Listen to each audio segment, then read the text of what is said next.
주간 동안 잘 지내셨습니까? 네. 아멘입니다. 우리 보면은 이 구약이 하나님에 대해서 이렇게 많이 말하고 있고, 또 신약이 예수님에 대해서 많이 말하고 있다 보면, 이제 예수님께서 부활 승천하셔서 성령님과 바톤 터치를 해서 오늘날 우리는 이 성령의 시대에 살고 있다, 이렇게 볼 수가 있는 겁니다. 물론 어느 시대이든지 삼위일체 하나님이 합력하여서 이렇게 살아가는 것은 동일한데요, 그 중에 특별히 신약 시대에는 예수님이 직접 인간의 몸으로 오셔서 우리의 눈에 보여서 같이 활동하고 공생의 기간 중에 여러 가지 가르치고 전파하고 치료하는 이러한 일들을 하시기도 하겠고, 그렇지만 지금에 있어서는 눈에 보이는 하나님이, 또 그 하나님이신 예수님이 우리 앞에 보이지는 않고, 성령님의 시대라고 하는 것은 그 영적인 세계이기 때문에 그것이 깨달아지는 사람이 있고 깨달아지지 않는 사람이 있는 겁니다. 그러면은 성령이 충만하다고 하는 말은 무슨 말인가 라고 했을 때, 그것은 하나님께서 우리 안에 오셔가지고 우리의 모든 손과 발과 행동, 그 삶을 온전히 주장하시는 그것을 말하고 있는 것입니다. 성령 하나님의 강력한 지배를 받는 그런 현상을 성령 충만이라고 말할 수 있겠습니다. 우리는 그 성령 충만에 대해서 생각할 때 자칫 그것을 어떤 마음의 느낌과 생각, 그것으로 제한하기가 쉽습니다. 마음의 어떤 뜨거운 감정, 불타는 것 같은 무슨 화끈거리는 느낌, 그러한 것을 성령 충만으로 제한하기가 쉽습니다. 저도 보면은 그 어떤 청년 시절에 참 기도하는 가운데 성령을 체험하고 방언도 체험하고 병이 낫는 경험도 하고, 또 기도하는 그 사람을 이렇게 함께 합심 기도해서 그가 처음으로 불치면서 낫는 것을 또 직접 체험하고 그랬는데, 그러한 그 뜨거운 성령 충만의 그 젊은 시절을 거쳐서 이제 하나님 앞에 헌신해야겠다라고 하는 그런 또 느낌이 와가지고서 목회자가 되기까지 이렇게 들어섰는데요, 사실 어떻게 보면 한동안 이것이 상당히 침체가 되고 맹숭맹숭하고 평범한 이런 또 최근에 또 삶이 아니었나 하는 생각이 들기도 하는데, 우리 또 이번에 이창수 목사님하고 이성희 전도사님이 우리 인해교회에 오셔가지고 특별히 주일 주비 찬송 오후 찬양 예배, 특별히 이 금요 예배를 통해서 참 날마다 집회가 정말 단순히 예배, 단순히 기도가 아니라 매번 이렇게 부흥 집회, 어디 기도원에 가서 부흥에 참석해서 해도 이와 같은 그 뜨거운 그 체험이 있는 그런 집회가 쉽지 않은데요, 저도 그러다 보니까 그 분위기 속에서 기도를 하는데 막 손이 막 그냥 막 양손이 막 부르르 떨리고, 또 성도님들을 위해서 이제 또 중보 기도를 하는 시간을 봤을 때 막 그냥 몸이 막 그냥 막 달리기를 하듯이 막 뛰면서 그냥 막 성도를 막 그냥 막 성도에게 무슨 불을 붙여주는 것 같은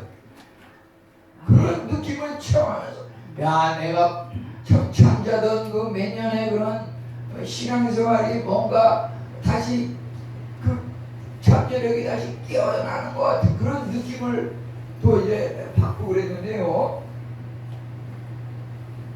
우리가 또 한편으로 생각하면은 과연 이것이 정말 성령 충만의 징표인가? 이게 정말 성령 충만한 것인가? 그것을 또 냉정하게 살펴볼 필요가 있는 겁니다. 하나님께서는 때로는 선지자의 그 하나님이 어디에 계신가? 라고 했을 때 때로는 폭풍과 번개 우르르 쾅쾅하는 그런 엄청난 그 소리를 통해서 역사하기도 하시지만 정말 그 선지자가 그러한 것을 듣고 찾아갔을 때 거기에는 하나님이 계시지 않고 여기저기 다 다녔지만은 정말 아주 미세한 음성 속에 하나님이 계신 것을 뒤늦게 이렇게 깨닫는 그러한 체험도 성경에 또 이렇게 나와 있는 것을 보게 됩니다. 때로는 하나님께서 크게 바알 이방 선지자와의 대결에서는 불같이 타오르는 그러한 은혜로 임하기도 하시지만 때로는 또 조용한 가운데 침묵하는 가운데 또 임하시는 그 성령님이신데 그것이 정말 과연 인간의 감정에 의한 은혜인지 아니면 이것이 정말 하나님께서 주시는 은혜인지 그것은 말이죠 당장 현재 느낌으로 믿어지는 경우도 있지만 10년, 20년, 30년 우리가 살아가면서 이게 정말 하나님의 은혜구나 이렇게 체험이 되는 그러한 부분도 있는 겁니다.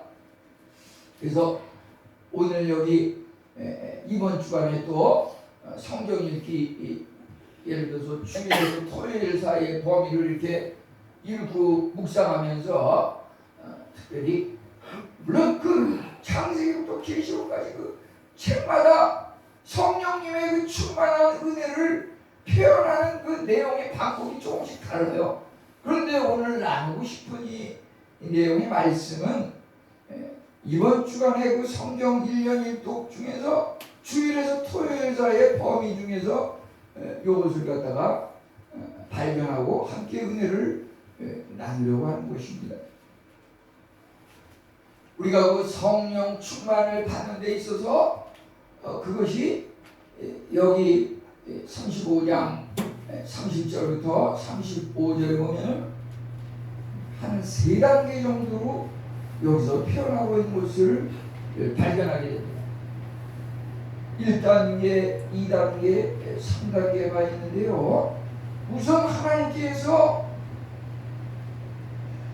부살렐과 오홀리압을 갖다가 찾아오셔가지고 지명하여 이렇게 부르셨다고 30절에서 말하고 있습니다.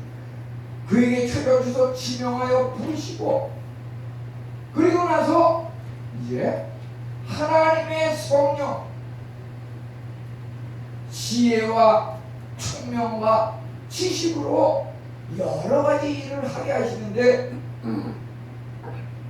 거기에 참으로 아주 세밀한 정교한 그러한 일들을 고안하고 일하게 하시는 그러한 은혜가 이제 두 번째 단계로 역사하시는 것이고 이제 결론적으로 이것은 말이죠 오홀리압으로 하여금 부살렐에게도 가르치게 하신다고 하는 이것이 말이죠 이제 34절 마지막 글자에 가르치게 하시며 이제 35절은 30절부터 34절을 다시 반복하고 있습니다.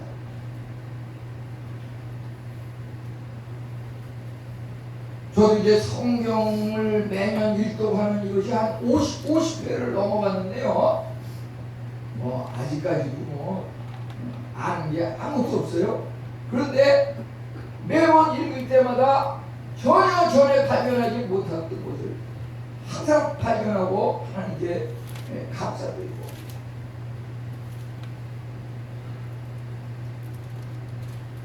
성령님의 그 은혜라고 하는 것이 말이죠. 우리가 창세기 1장 1절이 정말 계시록까지 나오는 그 모든 것들의 스폰이라고 하면은 그것을 단계적으로 구체적으로 우리 삶 가운데 표현하는 것이 성경 말씀인데, 예를 들어서 창세기 1장 2절로 내려오는 말이죠. 거기에 뭐라 그랬습니까? 참으로 땅이 혼돈하고 공허하며 흑암이 있고 하나님의 영이 수면에 운행하시더라. 옛날에는 이게 하나님의 신이 수면에 운행하시더라 그러니까 무슨 신발이 바닷물 위에 둥둥 떠 있는 걸로 이렇게 잘못 그렇게 해석하는 경우가 있었는데요. 하나님의 영이 수면 위에 운행하시더라.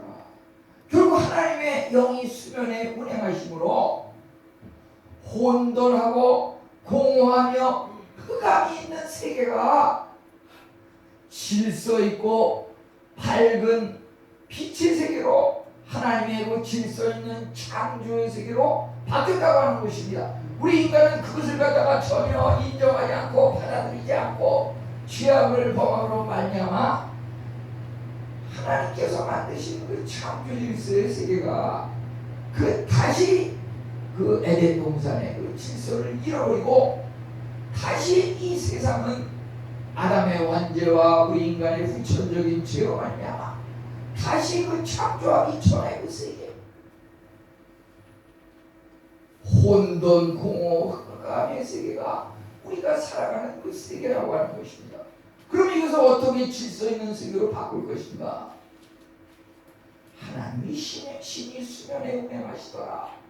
이 수면, 물이라고 하는 것, 바다라고 하는 것은 마귀 사탄의 세계입니다. 하나님의 신이 마귀 사탄의 세계를 짓밟고 일어날 때 우리에게 그 성령님의 은혜를 통한 질서와 빛의 세계가 열린다고 하는 것입니다. 그렇게 살아가는 그 삶이 바로 성령 충만의 세계이고 삶이라고 하는 것입니다. 우리가 정말 하나님께서 약속을 하셨는데 그 약속은 하나님의 명령과 그 하나님의 요구를 행하는 자에게는 주어지고 행하지 않는 자에게는 주어지지 않을진데, 그러면 하나님께서 내리신 이 무수한 명령 요구를 우리 인간이 그것을 할 수 있느냐라고 했을 때 우리 인간은 스스로 아무도 할 수 없다고 하는 것입니다. 결국 하나님께서 여기서 하라 하지 말라 라고 하는 그 명령과 요구라고 하는 것은 하나님께서 몸소 행하신다고 하는 것입니다. 그것이 믿어질 때 우리의 신앙이 참 진리를 향해서 깨닫고 참 행복과 삶의 평강이 있다고 하는 것입니다. 아멘. 내가 하는 것이 아닙니다. 내가 무슨 믿음이 좋아서 내가 하는 것이 아닙니다. 내가 무슨 사상이 심오한 그러한 것이 있어서 하나님의 명령을 이루어나가는 것이 아닙니다. 모든 것을 하나님께서 다 이루신다고 하는 그것이 깨달아질 때 그것이 바로 성령 충만한 삶인 것입니다. 우리 그러면 우선 성령 충만의 그 출발과 결과 1단계, 2단계, 3단계를 다시 한번 구체적으로 살펴보면요. 우선 하나님께서 30절에 부살레를 지명하여 부르시고, 이제 1단계에 보면 하나님께서 지명하여 부르셨다고 하는데, 이 신앙이라고 하는 우리가 살아가는 세계 어떤 크고 작은 공동체도 다 마찬가지예요. 하나님 그분만이 가지고 있는 것은 뭐냐면 하나님 독창적인 그 생각과 계획을 가지고 누구를 택한다고 하는 것입니다. 부살렐과 오홀리압만이 그 일을 할 수 있는 사람은 아니에요. 그 외에도 그 주위에 수많은 사람들이 태어나면서부터 좋은 환경에서 여러 가지 능력과 재능이 있었지만은 그들은 다 챙겨두고 오직 부살렐과 올리압을 지명하여 부르셨다고 하는 것입니다. 우리 세상의 최초의 살인도 예를 들어서 가인이 아벨을 죽였더라. 하나님께서 아벨은 받으시고 가인은 받지 않으셨는데, 예를 들어서 이삭과 이스마엘 똑같은 아브라함의 자녀이지만 이삭은 받으시고 이스마엘은 받지 않으셨다고 그러는데, 우리는 인간 세계에서도 그래요. 왜 누구는 나보다 더 칭찬하고 나보다 더 사랑하고 나는 무시하느냐? 우리 그런 건 따질 필요 없어요. 마태복음 24장 40절은 이제 주님께서 오실 때 말이죠, 두 사람이 밭에서 똑같이 일하고 있는데 한 사람은 데려가고 한 사람은 데려가지 않는다 그랬어요.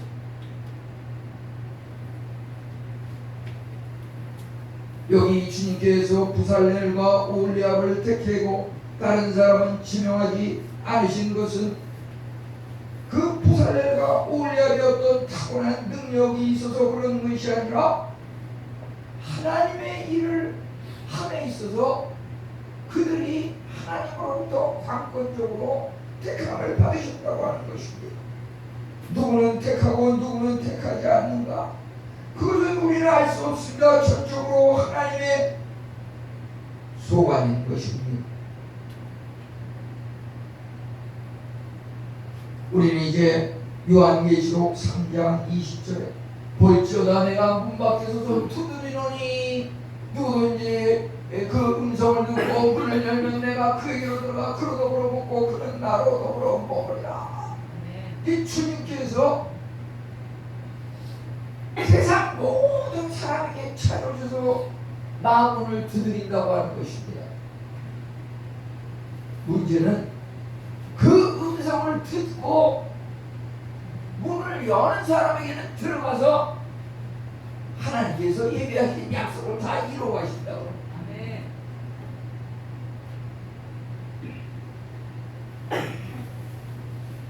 우리는 때로는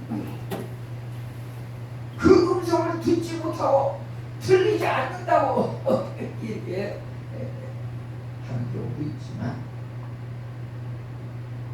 우리 여기서 말이죠, 홀만 헌트라고 하는 사람이 그가 그 화가로서 세상의 빛이라든지 문을 두드리는 예수님이라고 하는 그 그림을 이렇게 그렸는데, 그 그림을 통해서 하나님의 그 복음을 전하는 그것을 당대에 그 수많은 설교가들이 선포한 그 설교보다도 이 그림 하나에 엄청난 하나님의 복음의 메시지가 전달되었다고, 가장 귀한 메시지라고 이렇게 평가를 받는 것입니다. 이제 예수님께서 그림에 보면은 빛을, 세상의 빛으로 오셔서 그 등불을 들고, 그 아까도 창세기 1장 2절에 나왔듯이 혼돈과 공허와 흑암에 묻혀있는 우리에게 그 빛으로 이제 찾아오시는데, 여기 그 그림을 문을 자세히 보면 거기에 그 손잡이가 없습니다. 손잡이가. 우리 저 뒤에 보면은 문을 나가려고 그러면 손잡이가, 문마다 다 손잡이가 있잖아요. 그 문에 그 손잡이가 좀 시원찮아가지고서 우리도 며칠 전에 그 손잡이를 바꾼 그런 일이 있었는데, 문은 열고 닫으려면 손잡이가 있어야 되는데 이 그림에는 예수님께서 문을 두드릴 때 손잡이가 없습니다. 손잡이는 그 문 안쪽에 있다고 하는 것입니다. 문을 여는 것은 우리가 그 예수님의 그 두드리는 음성을 듣고서 음성이 들리고 내가 예수님의 그 빛을 받아들여야겠다고 하는 사람에게 그 사람이 문을 열 때 예수님이 들어가는 것입니다. 왜 예수님이 들어가지 않습니까? 문은 계속 두드리고 있어요. 문을 열지 않기 때문에 못 들어가는 겁니다. 오늘 아침에도 오면서 대표적인 두 가지 그 사례를 보면은 한 분은 머리 이렇게 잘 차려입고 머리 이렇게 해서 뭘 큰 배낭을 메고서 이렇게 가는데 가면서 이 물티슈를 하나 주면은 아주 유용하게 쓰겠구나 해서 교회 나가십시오.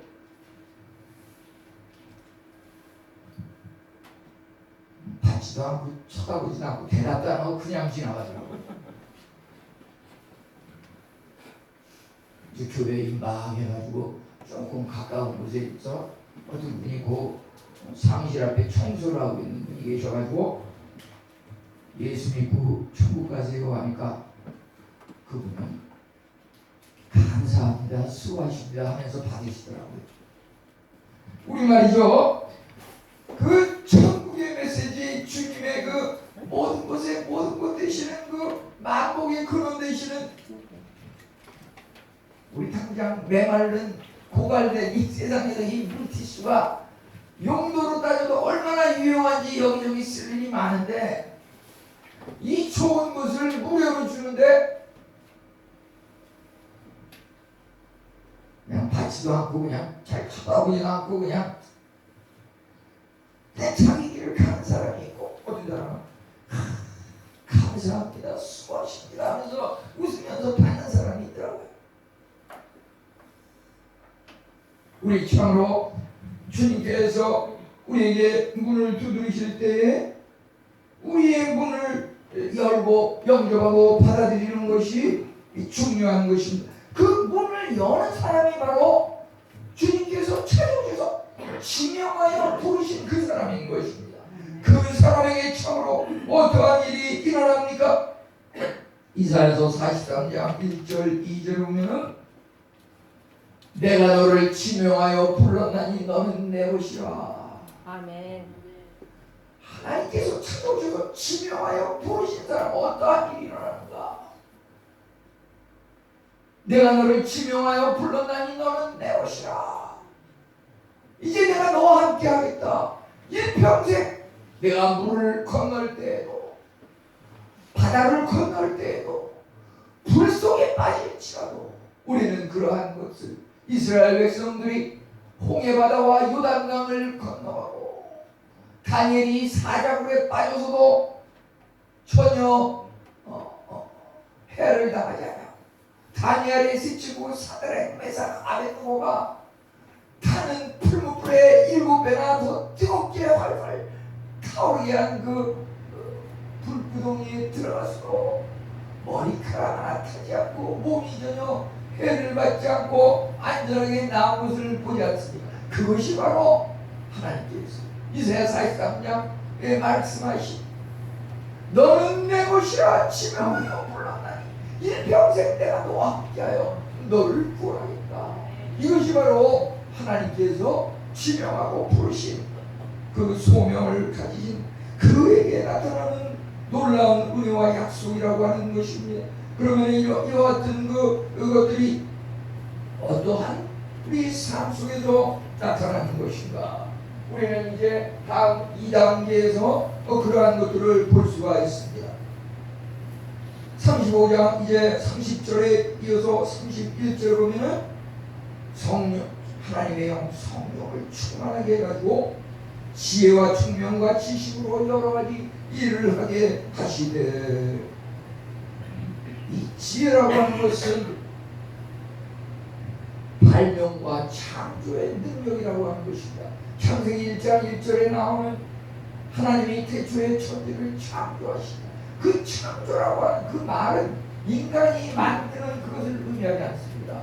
무에서 유를 창조한 것이다. 세상에 아무것도 없었던 있지 않았던 그러한 것들을 하나님께서 독창적인 아이디어를 가지고 만들게 하신 것이다. 그것이 창조의 세계인 것입니다. 총명이라고 하는 것은 사물을 정확히 판단하는 능력이고, 지식은 경험을 구체적으로 우리 삶 가운데 적용 실천한 것을 말하는 것입니다.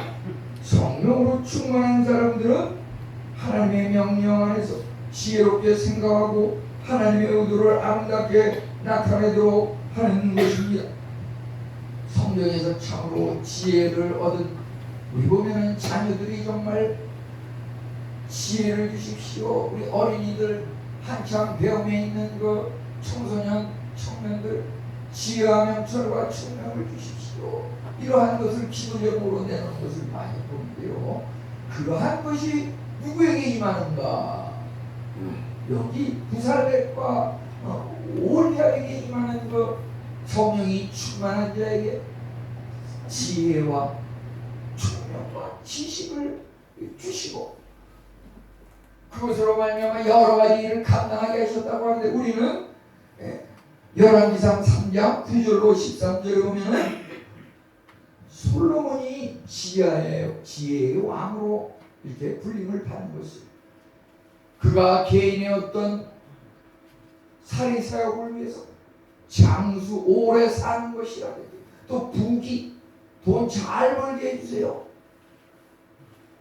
그런 것을 살이사역을 위해서 구하는 것이 아니라 하나님의 백성을 재판하는데 필요한 지혜를 주십시오, 이렇게 구했을 때 하나님께서 지혜를 주셨을 뿐 아니라 그가 구하지 아니한 부귀도 주신 것을 보게 됩니다. 문제는 우리가 똑같은 것을 구하더라도 구하라 그러면 주실 것이요, 구하여도 받지 못하면 정욕으로 쓰려고 잘못 구하니라. 우리가 무슨 기도든지 하나님의 영광을 위해서, 하나님의 일을 위해서, 쓰임받기 위해서 하나님 주십시오라고 하면 하나님의 동역자로서 하나님의 일을 하겠다고 하는데, 하나님은 기다렸다는 듯이 그것을 다 주시고, 우리가 생각하지 못한 세상적인 것도 필요하면 다 더불어 준다고 하는 것입니다. 우리가 예를 들어서 미전도 종족의 그 지역에서 하나님의 복음을 전하고 싶다, 하나님의 복음을, 하나님의 영광을 위해서 전하고 싶습니다 라고 했을 때, 그것을 들어주는 응답이라고 하는 것은 아주 외딴 곳, 외진 곳, 물도 정수되지 않고 벌레가 들끓고 신변의 안전이 불안하고 그러한 곳에 내가 가겠다고 하는데, 하나님께서 그곳에 가서 하나님의 일을 하겠다고 하는데, 그것이 필요한, 혼자서는 그러한 생활을 감당하기가 어려우니까 적절한 배우자를 하나님께서 주셔서 같이 가서 하면 더 잘할 수 있겠구나. 그 힘든 곳에 가면은 네가 그 나라 사람한테 얻어서 빌붙어서 살 수는 없고 그들의 그 어려움을 도우면서 살아야 되니까 너에게 물질을 줘야겠구나. 우리는 그냥 하나님의 복음을 위해서 선교 사명의 비전을 갖고 기도하지만, 하나님께서 그것을 감당할 수 있는데 필요한 비행기 티켓을 뚫어서 세계 여행을 할 수 있는 그런 특권을 동시에 다 안겨주시는, 그것이 하나님의 응답이라고 하는 것입니다.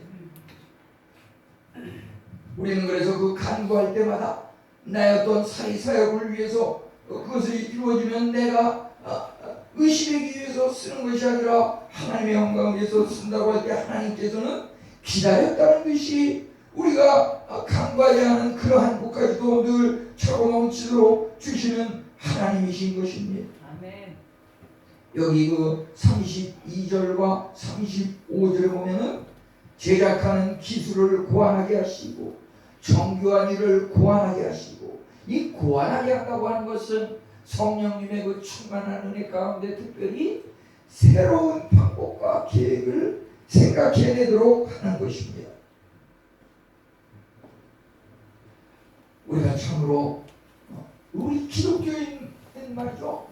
그냥 남들이 다 해놓은 거 그냥 똑같이 탑수하면서 그저 뭐가 나지 않게 그냥, 물론 그것도 하나의 방법이겠지만 우리는 그냥 보통 사람으로, 나 보통 사람입니다. 그것도 물론 필요해요. 그렇지만은 우리는 정말 지금까지 이루어지지 않았던 그러한 세계를 바라보고 그러한 것을 새롭게 창조해 나가는 그런 아이디어를 가지고 살아가야 하는 것입니다.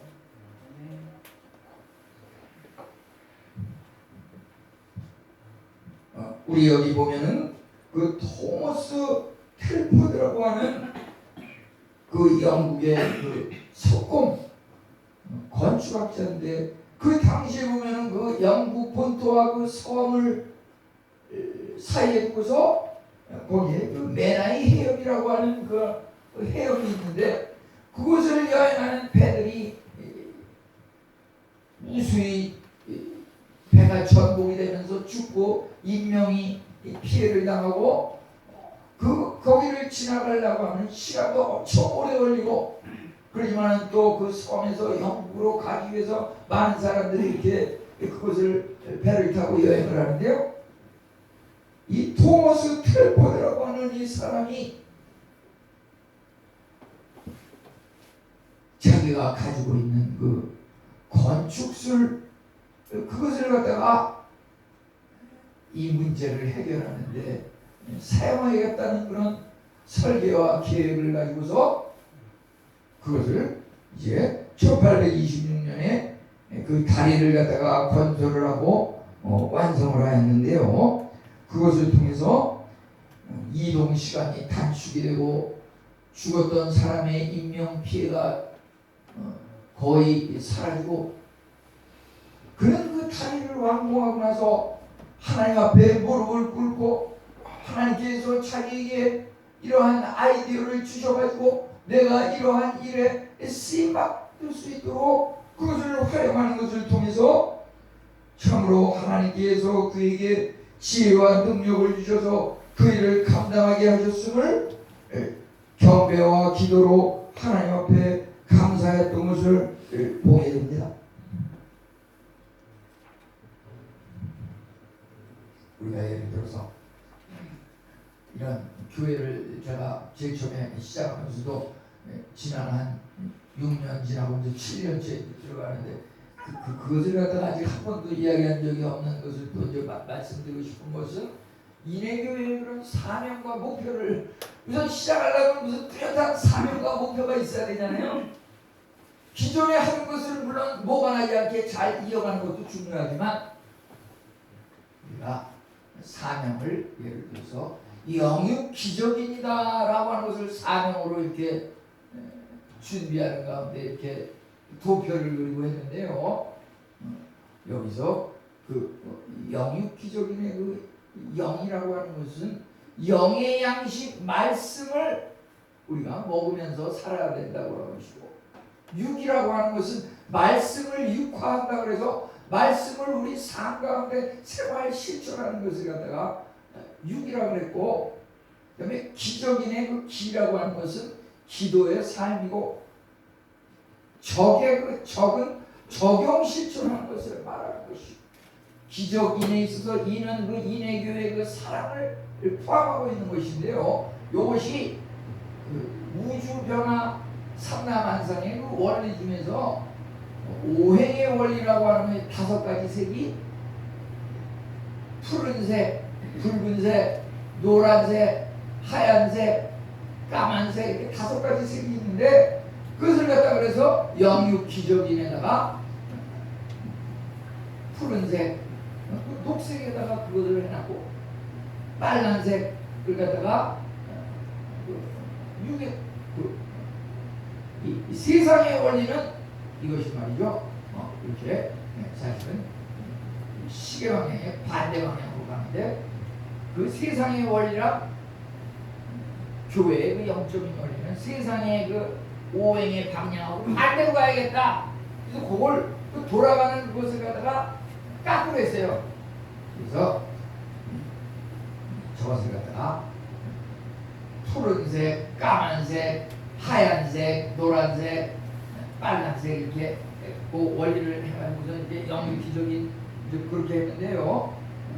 그것이 말하자면 하나님께서 저에게 주신 어떤 세상적인 그 우주 만물의 그 원리를 바라보는 그 안목을 성경적인 그 원리와 연관시켜 가지고서 그렇게 한번 그것을 생각해 봤던 것이고요. 이제 여기 보게 되면은 마지막으로 가르치게 하셨다고 하는 그 3단계를 보게 되는 말이죠. 오홀리압을 감동시키사 가르치게 하시며 34절은 그렇게 가르치게 하시며 이렇게 끝나고 35절은 30절에서 34절을 다시 요약해서 반복하고 있습니다. 이 끝이 가르치게 하시며라고 하는 것을 우리는 유심히 봐야 할 것입니다. 뭐든지 출발이 있으면 마지막 끝은 결론입니다. 그것을 향해서 목표로 삼아서 달려가는 것입니다. 성령 충만도 마지막은 34절 끝에 나오는 가르치게 하시며 우리 오늘 2024년 그 표어도 마지막이 가르치며 이 말이죠. 마태복음 28장 마지막 절도 19, 20절에 가면은 너희는 가서 모든 족속으로 제자를 삼아 아버지와 아들과 성령의 이름으로 세례를 주고 내가 너에게 분부한 모든 것을 가르쳐 지키게 하라. 가르치라. 우리 예수님께서는 그 세 가지 대표적인 사역이 있는데 예수님은 첫판부터 그 사역이 가르치며 아멘. 복음을 전파하며 아멘. 사람을 치료하며 아멘. 이 예수님의 그 사역의 그 중요한 거 하나가 바로 가르친다고 하는 것입니다.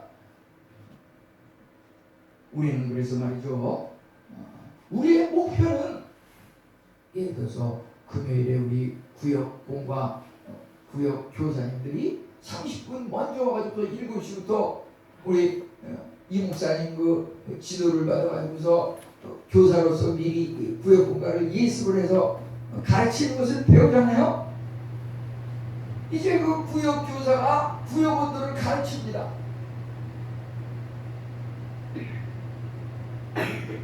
안 하던 것을 한참 쉬었던 것을 다시 하려고 그러면 힘들고 피곤하고 감당하기 어렵지만은 일단 하나님께서 지명하여 부르신 자는 하나님께서 지혜와 총명과 지식을 주셔가지고 내가 너와 함께 하리라. 하나님께서 함께 하시고 그것을 감당하게 하시는 겁니다.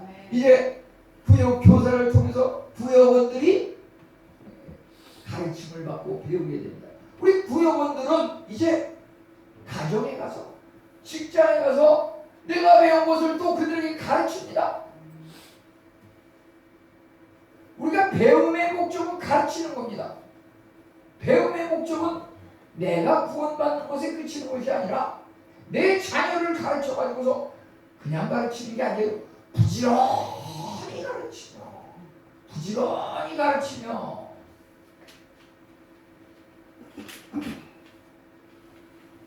구약 신약 계속 말하고 있는 것입니다. 이 말씀을 이해함에 있어서 말이죠. 마음을 다하고 생명 목숨을 다하고 성품과 뜻을 다해서 그것을 순종하라고 그랬는데 우리는 때로는 피곤하고 힘들지만 내가 쓰러져 죽는 한이 있어도 교회 나와서 죽으리라. 이런 각오를 가지고 오는 사람에게 하나님께서 힘도 주시고 그것을 갖다가 감당하도록 이렇게 은혜를 주신다고 하는 것입니다. 우리는 왜 가르치고 무엇을 가르칩니까? 하나님의 그 말씀을 가르쳐야 한다고 하는 것입니다. 디모데후서 3장 16절 오늘 주보의 그 요절 우리 구역 공부의 요절도 그렇습니다. 모든 성경은 하나님의 감동으로 된 것이고 교훈과 책망과 바르게 함과 의로 교육하기에 유익하니 성경은 말이죠, 내가 배우고 구원받기 위해 유익한, 물론 그것도 있지만 성경의 그 결론은, 성경이 뭐냐?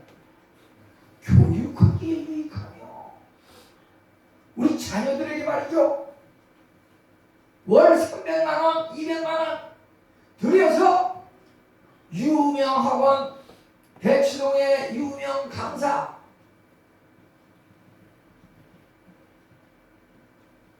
일타 강사 가르치는 것도 중요하지만, 배우게 하는 것도 중요하지만 말이죠, 정말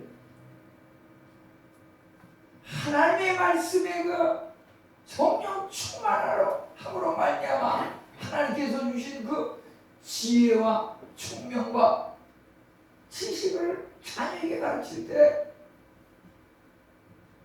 세상 사람들은 믿음 없이 가는 사람들은 그저 세상의 지식만 가지고 살아가지만, 우리가 하나님의 그 주신 성령 충만의 은혜를 통한 지혜와 총명과 지식을 가르칠 때, 내가 가르치는 것이 아니라 하나님이 가르치는 것이므로 무궁무진한 은혜를 준다고 하는 것입니다.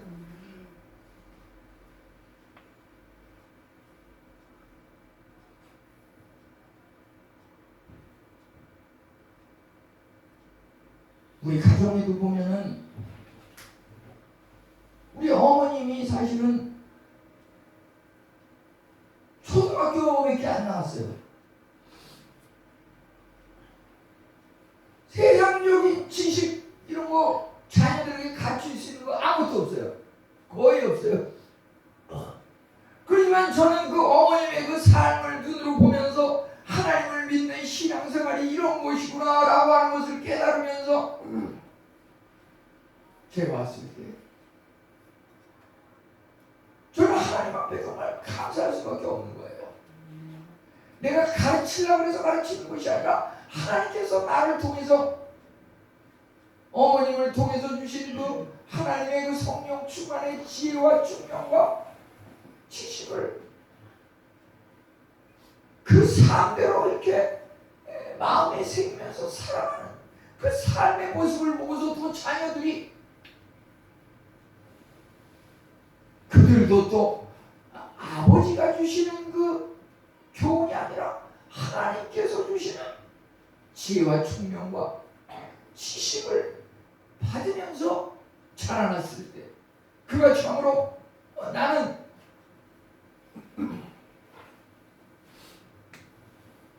그저 이 작은 나라에서도 살기가 벅찬데, 우리 자녀들이 정말 세계 비전을 가지고 하나님의 그 복음을 들고 나가서 그런 삶을 살아가는 것을 또 이렇게 보면서 성령 충만의 은혜라고 하는 것이, 하나님께서 우리를 쓰실 때 말이죠, 우리가 가진 어떤 가정적인 환경, 배경, 내가 가진 지식과 물질적인 그 바탕, 그런 것을 보고 쓰는 것이 아니라 하나님의 일을 감당할 수 있는 그런 사람들을 택하셔서 쓰시는데,